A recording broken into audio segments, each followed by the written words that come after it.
Hello everyone. हम लोगों ने वेव के बारे में बात कर रहे थे, साउंड वेव के बारे में बात कर रहे थे कि टाइप्स ऑफ वेव क्या होता है, mechanical wave, non mechanical wave और nature of wave, transverse wave and longitudinal wave के बारे में हमने बात कर लिया था क्लास में। तो ठीक है, तो अब हम आगे बात करते हैं कि नेचर ऑफ वेव। हमने बात किया था लॉन्गिट्यूडनल वेव और ट्रांसवर्स वेव के बारे में। ठीक है, तो चलिए हम देखते हैं नेचर ऑफ वेव।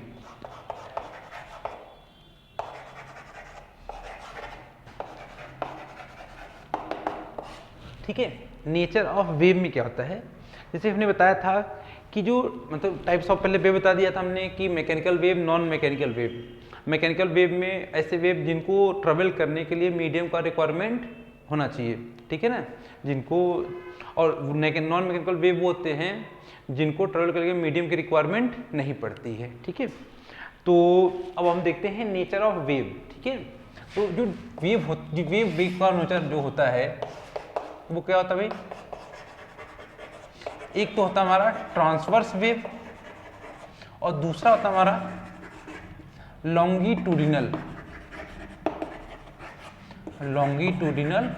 वेव। ठीक है ना, अब इनमें दोनों में क्या डिफरेंस है। ठीक है, जो ट्रांसवर्स वेव होता है ना, इसमें क्या होता है कि जो मीडियम पार्टिकल्स होते हैं, वो क्या करता है, उनका जो मोशन होता है वेव के मोशन के परपेंडिकुलर होता है।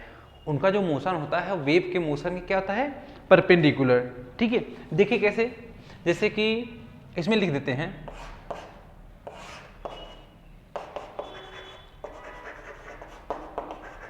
The motion of medium particle perpendicular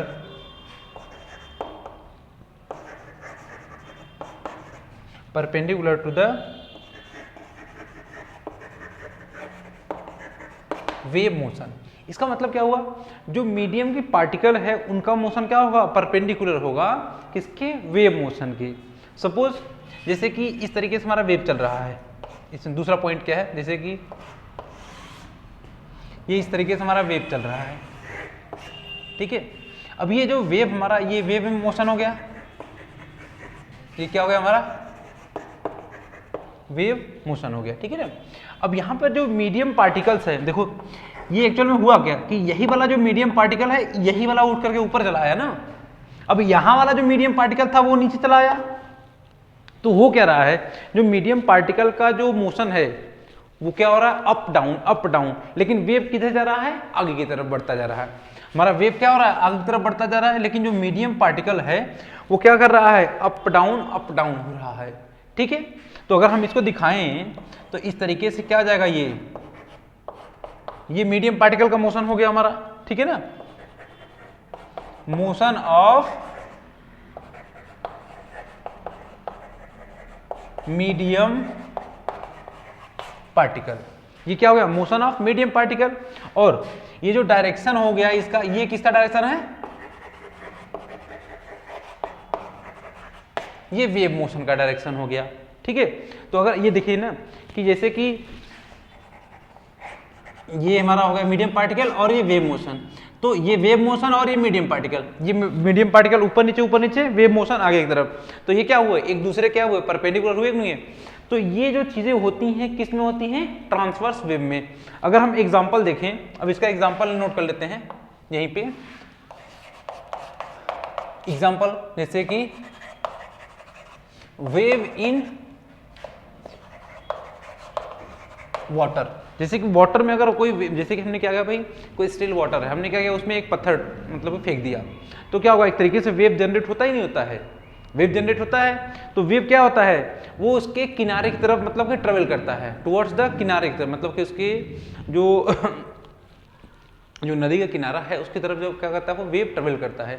लेकिन जो मीडियम के पार्टिकल्स है, मीडियम पार्टिकल्स कहने का मतलब हुआ कि जो वाटर के जो पार्टिकल्स है वो क्या करेंगे, ऊपर नीचे करते हैं मोशन। ठीक है ना, तो ये हो गया एग्जांपल। अब wave motion in string, wave in string, जैसे कि कोई स्ट्रिंग है, हमने क्या किया उसको इस तरीके से किया, तो ये जो वेव हमारा जाएगा इस तरीके से, जैसे कि स्ट्रिंग है हमारा, मान लीजिए कि हमने स्ट्रिंग है, तो ये वेव हमारा इस तरीके से जाएगा नहीं जाएगा, ये ऐसे ऐसे ऐसे ऐसे ऐसे आगे की तरफ चलता जाएगा। तो इसमें क्या हो रहा है कि जो मीडियम पार्टिकल है क्या कर रहा है, वेव मोशन के perpendicular up and down motion perform कर रहा है। किसमें, ये ट्रांसवर्स वेव में। चलिए ठीक है, ये ट्रांसवर्स वेव की बातें हो गई। अब हम बात करते हैं लॉन्गिट्यूडिनल वेव के बारे में। ठीक है,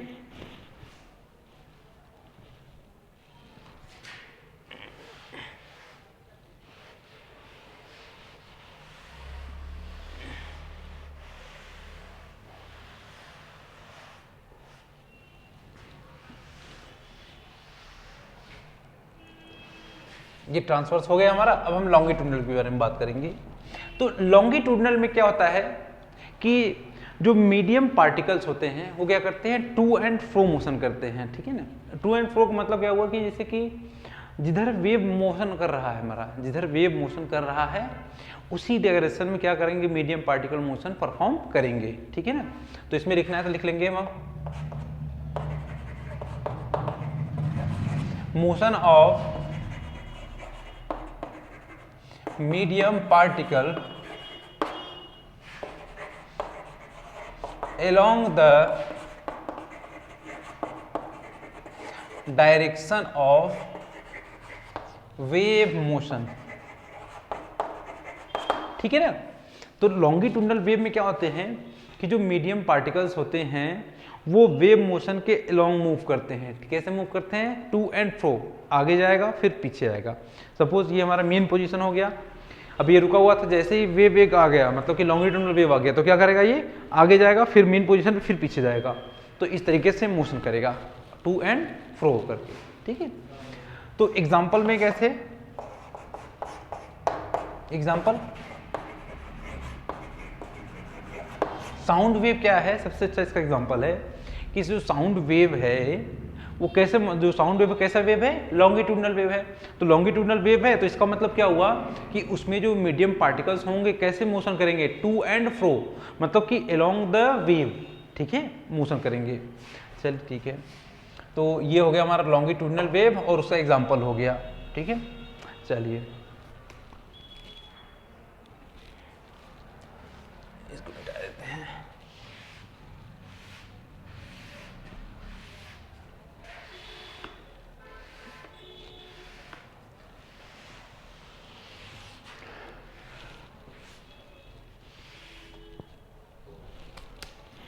हम बात करते हैं कुछ रिलेटिव टर्म्स। ठीक है ना, रिलेटिव टर्म्स विद वेव, मतलब साउंड वेव। ठीक है ना,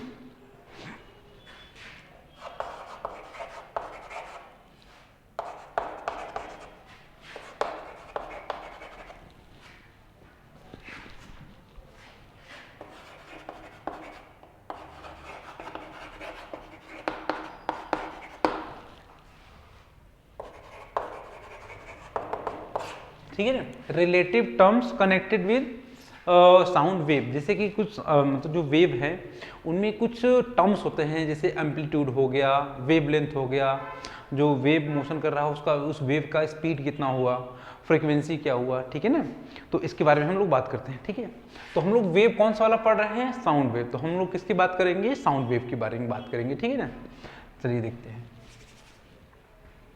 अब देखिए, जैसे कि कोई भी वेव है अगर वो ट्रेवल कर रहा है तो उसके जो मीडियम पार्टिकल्स हैं वो क्या करेगा, वो अपने मीन पोजीशन से कुछ आगे जाएगा और फिर मीन पोजीशन से कुछ पीछे जाएगा।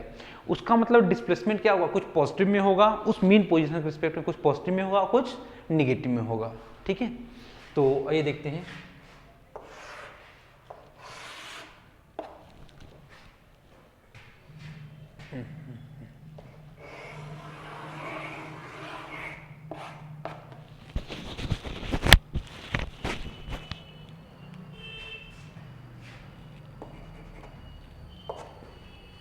ये आप समझिए कि जो डेंसिटी है, क्या है, ये डेंसिटी ऑफ मीडियम पार्टिकल्स है।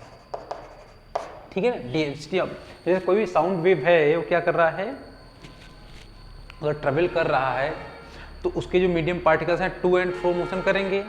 टू एंड फ्रो मोशन करने की वजह से क्या होगा कि कुछ रीजन में डेंसिटी बढ़ जाएगा और कुछ रीजन में क्या होगा, डेंसिटी कम हो जाएगा। ठीक है, और ये क्या हो गया हमारा वेव मोशन, मतलब वेव मोशन कौन सा वेव, साउंड वेव। ठीक है, चलिए ठीक है। अब ये समझिए कि ये वाला जो पॉइंट है, ये वाला क्या है, मीन पोजीशन है, किसका, उस मीडियम पार्टिकल्स का। ठीक है, अब ये समझ लिए कि यहाँ पर जो मीडियम पार्टिकल्स हैं वो मीन पोजीशन पे है, और यहाँ पर क्या हुआ, ये अपने मीन, यहाँ के जो मीडियम पार्टिकल अपने मीन पोजीशन से कुछ आगे चले गए हैं, अपने आगे चले गए। यहाँ के जो मीडियम पार्टिकल हैं वो अपने मीन पोजीशन से पीछे चले आए हैं। अब ये सोचिए ना कि यहाँ वाले मीडियम पार्टिकल तो यहीं पे हैं, यहाँ वाले मीडियम पार्टिकल्स यहाँ पे चले आए हैं। ठीक है, देखिए यहाँ पे चले आए हैं, और यहाँ वाले मीडियम पार्टिकल ऊपर चले गए हैं। ऊपर चलने का मतलब क्या हुआ, वो अपने मीन पोजीशन से आगे निकल गए हैं, और ये क्या, और अपने मीन पोजीशन से थोड़ा पीछे चला गया है। जैसे कि हम लोग मीडियम पार्टिकल्स की बात करते हैं, मान लीजिए ए और ये बी और ये सी। अगर हम ए वाले मीडियम पार्टिकल्स की बात करेंगे तो पोजीशन था, यहाँ था मीन पोजीशन, लेकिन ये क्या किया, अपने मीन पोजीशन से आगे चला गया है। अगर बी वाले की बात करें वो अपने मीन पोजीशन पे ही है, सी वाले की बात करें तो वो अपने मीन पोजीशन के क्या है, पीछे है। ठीक है, अगर देखिए, अगर ये वाला पार्टिकल है, ऐसी ए पार्टिकल की जैसे बहुत सारे पार्टिकल होंगे जो कि अपने मीन पोजीशन से क्या हो गए, यहाँ वाले पार्टिकल भी ऊपर है, यहाँ वाले पार्टिकल भी ऊपर है कि नहीं है। तो इसका मतलब कि जो ए वाले पोजीशन, देखो यहाँ जो ये वाला जो रीजन है, ये वाला जो रीजन होगा, यहाँ पे बहुत सारे पार्टिकल्स क्या होंगे, इकट्ठा हो जाएंगे ना, यहाँ पे बहुत सारे पार्टिकल्स इकट्ठा हो जाएंगे। और लेकिन जो बी वाला जो रीजन है वो क्या है, मीन पोजीशन है, मतलब वहां पे क्या है भाई, नॉर्मल है। और यहाँ पे क्या है, रेयरफेक्शन, मतलब यहाँ पे और भी, मतलब कि यहाँ पर जो पार्टिकल्स है वो क्या हो गए, कम हो गए ना वहां पे, तो यहाँ पे और भी कम हो जाएंगे मीडियम पार्टिकल्स। पहले देखो मीन पोजीशन पे जो मीडियम पार्टिकल्स थे नॉर्मल थे, लेकिन ए पोजीशन पे क्या हो गया, बहुत सारे पार्टिकल्स आकर के इकट्ठा हो गए हैं। तो यहाँ पर क्या हुआ, मतलब कि डेंसिटी क्या हो गई, यहाँ पे पार्टिकल्स की बढ़ गई ना, और यहाँ पे क्या था, नॉर्मल था। और रेयर जो सी पॉइंट है यहाँ पे क्या हो गया कि और भी कम हो गया मीडियम से, मतलब जो मीन पोजीशन पे जो मीडियम पार्टिकल की जो डेंसिटी थी उससे और भी कम हो गया है यहाँ पर, कहाँ पे, ये सी पॉइंट पे। अब यहाँ पर क्या होगा, फिर नॉर्मल रहेगा। ठीक है, और यहाँ पे क्या भाई, यहाँ पे कम है नॉर्मल से। और इसी तरीके से फिर अगर यहाँ पे बात करेंगे, यहाँ इस वाले रीजन की बात करेंगे, तो यहाँ पर क्या है कि डेंसिटी क्या है भाई, मीडियम की जो डेंसिटी है एक, मतलब विद रिस्पेक्ट टू किसके रिस्पेक्ट में, मीन पोजीशन के रिस्पेक्ट में, यहाँ पर डेंसिटी क्या है, ज़्यादा है। तो इसका मतलब कि देखिए यहाँ पर जो ये वाला जो पॉइंट है उसको हम क्या बोलते हैं, कंप्रेशन बोलते हैं। क्या बोलते हैं, कंप्रेशन। और इस वाले को हम क्या बोलते हैं, रेयरफेक्शन बोलते हैं, रेयरफेक्शन। ठीक है ना।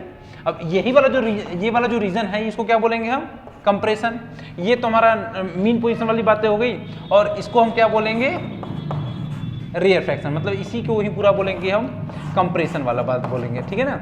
और इस वाले को कंप्रेशन, ये कंप्रेशन और ये रेयरफेक्शन। फिर यहां से क्या हो जाएगा, ये कंप्रेशन, यहाँ रेयरफेक्शन यहाँ तक है, फिर यहां तक कंप्रेशन। ये कंप्रेशन, रेयरफेक्शन, कंप्रेशन, रेयरफेक्शन, ये क्या होगा हमारा, ये आगे तक चलता जाएगा। ठीक है ना। तो अगर हम कंप्रेशन, ये तो हमने बस इसको समझाने के लिए बताया आपको, लेकिन इसका डेफिनेशन लिखना पड़े तो कंप्रेशन हम क्या लिखेंगे, कंप्रेशन में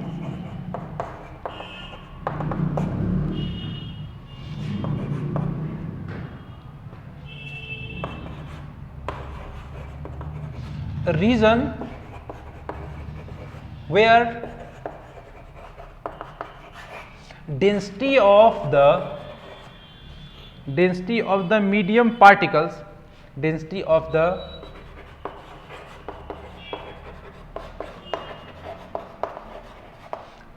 medium particle is more than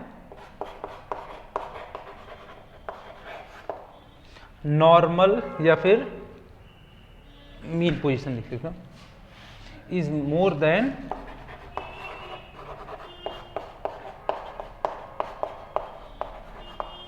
then mean position. देखिए इसका मतलब क्या हुआ कंप्रेशन का, कि कंप्रेशन वाले सिचुएशन में क्या हो रहा है कि जो मीडियम पार्टिकल की जो डेंसिटी है वो क्या हो जा रही है, यहाँ पे ज्यादा हो जा रहा है ना, as compare to mean position. Mean position पे क्या था, नॉर्मल था, लेकिन कंप्रेशन वाले सिचुएशन में क्या हुआ कि जो मीडियम पार्टिकल बहुत सारे इकट्ठा होंगे एक ही जगह ना, तो कंप्रेशन वहां पर क्या हो जाएगा, डेंसिटी क्या हो जाएगा मीडियम पार्टिकल का बढ़ जाएगा। और रेयर फ्रैक्शन क्या होगा, वो अपने पोजीशन से पीछे हट गए, अपने पोजीशन क्या हो गए, पीछे हट गए, तो इस सी पॉइंट पे क्या हो जाएगा कि डेंसिटी मीडियम पार्टिकल का कम हो जाएगा। तो अगर हम रेयर फ्रैक्शन की बात करें तो रेयर फ्रैक्शन क्या हो जाएगा,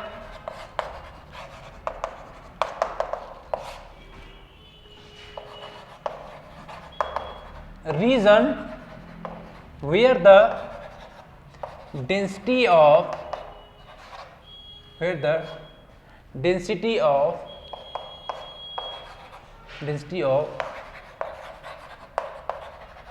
medium particle is less than, ठीक है, is less than the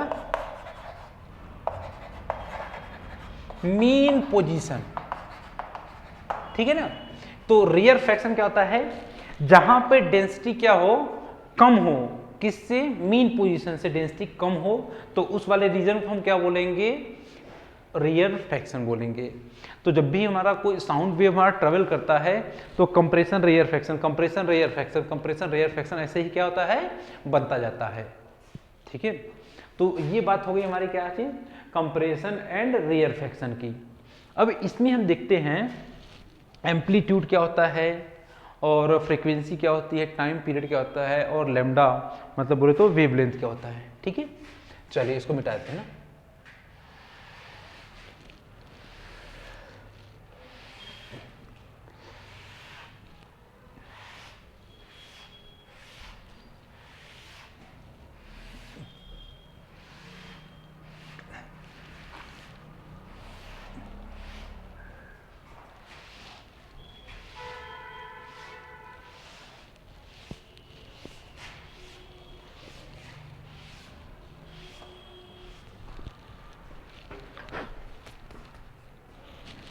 अब हम देखते हैं, सपोज जैसे ये हमारा कोई साउंड वेव है, वो ट्रेवल कर रहा है, ठीक है, इस तरीके से ट्रेवल कर रहा है। तो इसका जो ये मीडियम पार्टिकल्स है ये ऊपर तक जा रहा है, और वो कुछ नीचे तक भी तो आ रहा है ना, जितना ऊपर तक मैक्सिमम जाएगा कुछ नीचे तक मैक्सिमम आएगा, ठीक है। तो इसको क्या बोलते हैं हम, एम्पलीट्यूड बोलते हैं। इसको ए माइनस ए तक जाएगा, और ए प्लस ए तक जाएगा, फिर ऊपर तक, और नीचे तक जाएगा माइनस ए तक, ठीक है। और जो यहाँ तक पूरा एक कंप्लीट किया कि नहीं, ये वेव ने क्या किया, एक पूरा अपना एक साइकिल कंप्लीट किया, तो इस वाले को हम क्या बोलते हैं, लैम्डा बोलते हैं, ठीक है ना। इस वाले को क्या बोलते हैं हम, लैम्डा। और यहाँ वैसे मान लीजिए कि हमने जो साउंड वेव है उसकी स्पीड कितनी है, v है, तो v स्पीड से क्या कर रहा है, ये मोशन कर रहा है, ठीक है। तो ये लैम्डा हो गया, और जब यहाँ तक ये पूरा क्या करेगा, कंप्लीट करेगा, तो उसको कुछ ना कुछ टाइम लगेगा, नहीं लगेगा, तो उसको हम क्या बोलते हैं, टाइम पीरियड, ठीक है। तो चलिए देखते हैं। अब पहला इसमें आता है एम्पलीट्यूड, क्या होता है ना, एम्पलीट्यूड बोले तो ए, ठीक है। तो इसमें क्या बोलता है, maximum displacement of medium particle from its mean position. इसके मीन पोजीशन से उस पार्टिकल का मैक्सिमम डिस्प्लेसमेंट कितना हो रहा है, उसी को हम क्या बोलते हैं, एम्पलीट्यूड। तो इसमें लिख देते हैं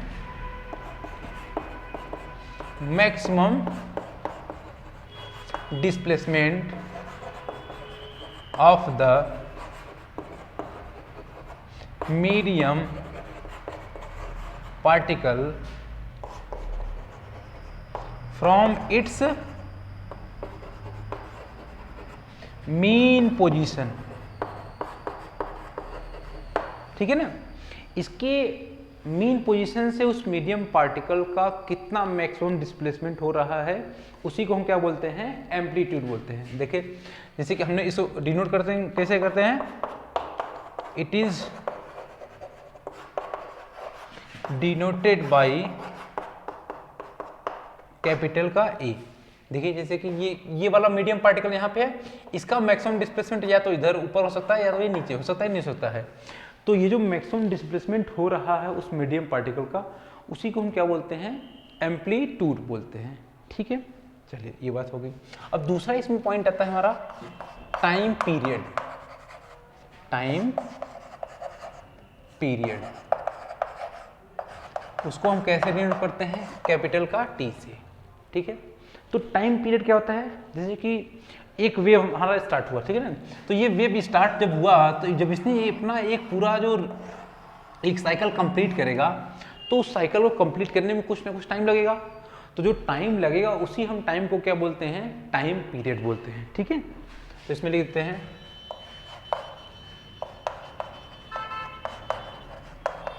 time taken to complete one oscillation, ऐसे लिख रहे हैं, या फिर one oscillation time taken to complete one revolution by the wave is called as time period।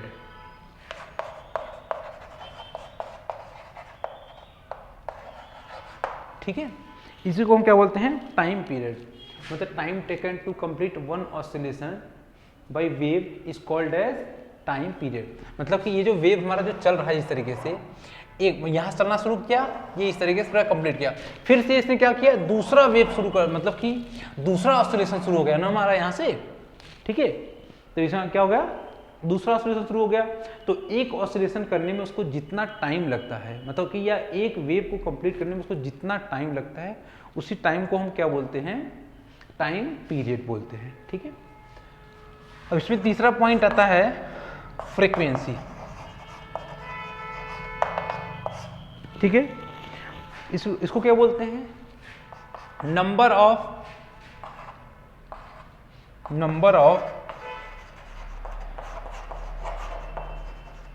Of oscillation in unit time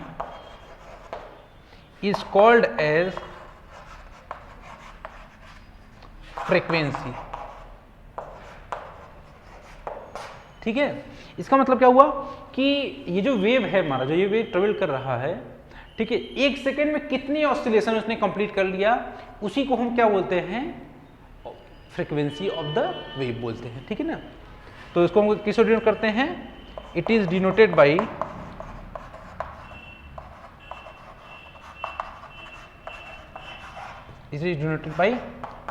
capital का एफ से। ठीक है ना, और जो एफ की वैल्यू होती है 1/t होता है।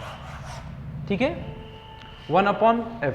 तो इसको हम क्या लिख सकते हैं, सेकेंड इनवर्स, या तो इसको हम लिखते हैं हर्ट्स। ठीक है ना, HZ हर्ट्स, मतलब कि इसको लिखे हैं ऐसे लिखते हैं, इसको बोलते हैं हर्ट्स। ठीक है, तो ये बातें हमको समझ में आ गई है, एम्पलीट्यूड हो गया, टाइम पीरियड और फ्रीक्वेंसी हो गया। अब हम बात करते हैं कि जो स्पीड होता है, और लेमडा की बात करेंगे, लेमडा क्या होता है। ठीक है ना, चलिए देखते हैं।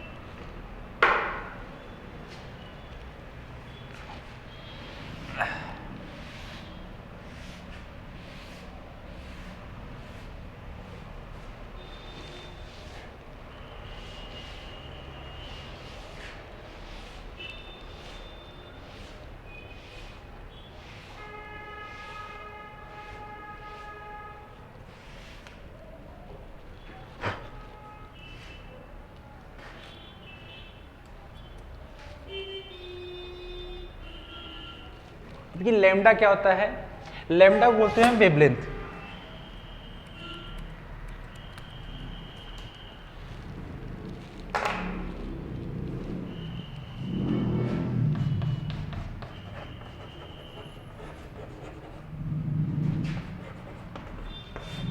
लैम्डा को बोलते हैं हम वेवलेंथ। तो वेवलेंथ क्या होता है, तो इसको लिख देते हैं distance traveled by wave in one time period, one time period is called as wavelength, is called as wave, ठीक है ना। और इसको डिनोट कैसे करते हैं, it is denoted by lambda, it is denoted by lambda. तो इसका मतलब कि क्या हुआ कि जो वेव ट्रेवल कर रहा है उसका कुछ स्पीड होगा v, हमने मान लिया भाई स्पीड का v, उसको एक वन टाइम पीरियड जब वो कंप्लीट करेगा तो ये पूरा कंप्लीट हो जाएगा इस तरीके से, ये पूरा वेव मतलब एक ऑसिलेशन कंप्लीट हो गया। तो एक ऑसिलेशन में क्या भाई कि ये जो डिस्टेंस ट्रेवल किया उसे क्या बोलते हैं हम, वेवलेंथ। तो जो डिस्टेंस हो जाएगा, distance equals to speed into time, हाँ कि ना। तो जो डिस्टेंस ट्रेवल किया वही डिस्टेंस क्या है, लैम्डा है, और v क्या है, स्पीड है, और t क्या हो गया, टाइम पीरियड हो जाएगा, ठीक है। तो अगर हम ये देखें तो लैम्डा की वैल्यू कितनी हो जाएगी, v इंटू टी। तो हम v को ऐसे भी तो लिख सकते हैं ना, लैम्डा अपॉन टी। तो हमको पता है 1 अपॉन टी क्या होता है, फ्रिक्वेंसी होता है। तो लैम्डा इंटू एफ, मतलब कि v की वैल्यू हमको पता चल गई, f इंटू लैम्डा, ठीक है। ये क्या आ जाएगा हमारा वेवलेंथ, और ये वेवलेंथ और स्पीड ऑफ साउंड वेव के बीच में रिलेशन हो गया। और इसका एक और भी होता है डेफिनेशन, देखिए टू सक्सेसिव कंप्रेशन और रेयरफेक्शन के जो बीच का डिस्टेंस होता है, टू सक्सेसिव, ये क्या हमारा कंप्रेशन है, ये क्या है कंप्रेशन है कि नहीं है, ये कंप्रेशन हो गया। या फिर ये यहां से यहां तक ये क्या है, रेयरफेक्शन हो गया है, ठीक है। तो इसको हम ऐसे भी बोल सकते हैं, और करके लिख लेना वेवलेंथ में,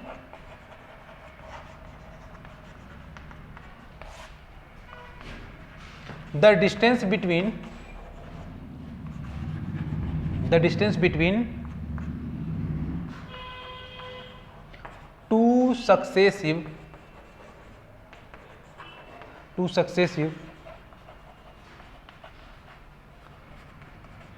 कंप्रेशन और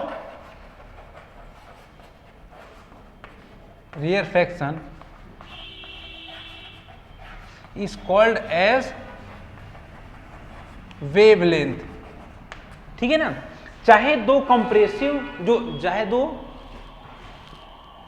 दो हम कंप्रेशन के बीच का डिस्टेंस ले, चाहे हम दो कंप्रेशन के बीच का डिस्टेंस तब भी लैम्डा होगा, चाहे दो हम रेयरफेक्शन के बीच का डिस्टेंस है तब भी वो क्या होगा, लैम्डा ही होगा, ठीक है। तो ये हमारा डेफिनेशंस हो गए, कुछ टर्म्स थे ये वेव, साउंड वेव के, ये चीज हो गया, और कुछ हमको फॉर्मूले भी पता चल गए। अब उस फॉर्मूले पे हम कुछ क्वेश्चंस करते हैं तो और अच्छे से समझ में आ जाएगा बातें ना। तो आइए देखते हैं।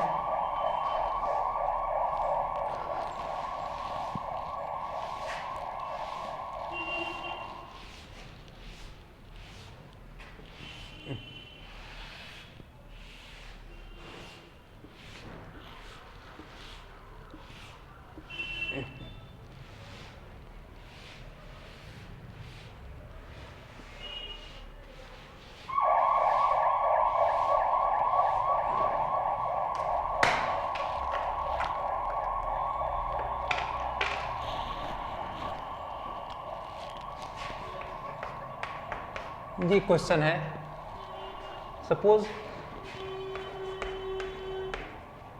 अ wave is travelling with speed 300 metre per second and its wavelength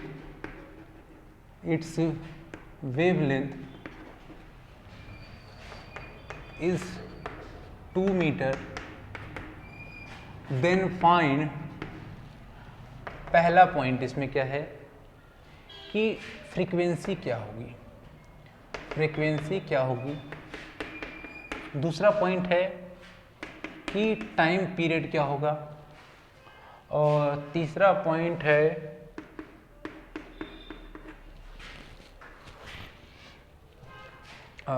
time taken time taken to reach at a distance, लिख लेते हैं 900 मीटर, मतलब उसको कितना टाइम लगेगा 200 मीटर डिस्टेंस को पहुंचने में। ठीक है, तो चलिए देखते हैं हमको क्या क्या दिया हुआ है यहाँ से। पहले हम ये देख लेते हैं गिवन, हमको गिवन क्या क्या है। तो स्पीड ऑफ लाइट मतलब अरे स्पीड ऑफ वेव दिया हुआ हमको 300 मीटर पर सेकेंड, और हमको वेवलेंथ दिया हुआ मतलब लैम्डा दिया हुआ कितना है 2। ठीक है, हमको क्या पूछ रहा है f, तो हम क्या लिखा v equals to f lambda हमको पता है, तो v की वैल्यू पुट कर देंगे यहाँ पे 300, f हमको चाहिए और लैम्डा की वैल्यू कितनी हमारी दी हुई है, अरे वेवलेंथ कितना दिया हुआ है 2 दिया हुआ है ना, तो फ्रीक्वेंसी कितनी हो जाएगी हमारी, यहाँ से कैंसिल आउट करेंगे इसको, तो फ्रीक्वेंसी कितनी हो जाएगी 150 हर्ट्ज हो जाएगा। ठीक है ना, कितना आ जाएगा 150 हर्ट्ज। ये पहला पॉइंट हो गया हमारा।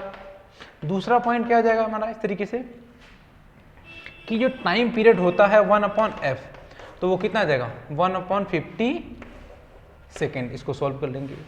तीसरा पॉइंट क्या पूछ रहा है हमको कि ये जो हमारा जो वेव है उसको 900 मीटर पहुंचने में इसको कितना टाइम लगेगा, तो हमको पता है डिस्टेंस इक्वल टू क्या होता है हमारा स्पीड इनटू टाइम, तो डिस्टेंस कितना दिया हुआ है 900, स्पीड कितना है 300 और टाइम कितना लगेगा t, तो t की वैल्यू कितनी आ जाएगी 3 सेकेंड आ जाएगा। ठीक है, चलो ये तुम्हारा पहला क्वेश्चन था। अब इसी तरीके से क्वेश्चन नंबर सेकेंड, अब क्वेश्चन नंबर सेकेंड में देखते हैं a sound wave completed 600 revolution या फिर 600 रिवॉल्यूशन इन लिख लेते हैं 20 सेकेंड। इसने क्या किया कि 20 सेकेंड में उसको मतलब इतना रिवॉल्यूशन क्या कर दिया कंप्लीट कर लिया, and it's wavelength is 3 metre, then find, ठीक है, then find, पहला पॉइंट क्या पूछ रहा है इसमें कि फ्रीक्वेंसी क्या होगी, फ्रीक्वेंसी क्या होगी, और दूसरा पॉइंट पूछ रहा है टाइम पीरियड, और तीसरा पॉइंट पूछ रहा है कि स्पीड क्या होगी। ठीक है, तो चलिए देखते हैं यहाँ पर क्या दिया हुआ है कि 600 रिवॉल्यूशन मतलब 600 ऑसिलेशन कंप्लीट करता है कितने सेकंड में 20 सेकंड में। तो हमको क्या पूछ रहा है फ्रीक्वेंसी पूछ रहा है। तो फ्रीक्वेंसी का डेफिनेशन क्या होता है number of revolution in unit time. तो यूनिट टाइम मतलब क्या भाई एक सेकेंड में वो कितना वो ऑसिलेशन कंप्लीट करेगा वही क्या हो जाएगा फ्रीक्वेंसी हो जाएगा। तो क्या हो जाएगा frequency number of oscillation per unit time, time कितना दिया हुआ 20 सेकेंड, नंबर ऑफ रिवॉल्यूशन कितना दिया हुआ है 600, तो 600/20, तो ये 2 से 2 कैंसिल हो जाएगा। तो इसका जो आएगा फ्रीक्वेंसी कितना आ गया 30 हर्ट्ज आ गया। ठीक है, अगर हम ये पहला पॉइंट हो गया हमारा सॉल्यूशन में पहला पॉइंट, और दूसरा पॉइंट की बात करेंगे टाइम पीरियड कितना जाएगा 1/f, तो इसकी वैल्यू कितनी हो जाएगी 1/30 सेकेंड हो गया। और तीसरा पॉइंट क्या पूछ रहा है स्पीड पूछ रहा है, तो v इक्वल्स टू क्या होता है हमारा लैम्डा इंटू एफ। तो लैम्डा हमको दिया हुआ कितना है 3, ठीक है, लैम्डा कितना दिया हुआ हमको 3, और फ्रीक्वेंसी कितनी दी हुई हमको 30, तो ये कितना आ जाएगा 90 मीटर पर सेकेंड हो जाएगा। उस वेव का जो स्पीड होगा कितना होगा 90 मीटर पर सेकेंड। ठीक है, तो आई होप समझ में आया होगा। ठीक है, थैंक यू।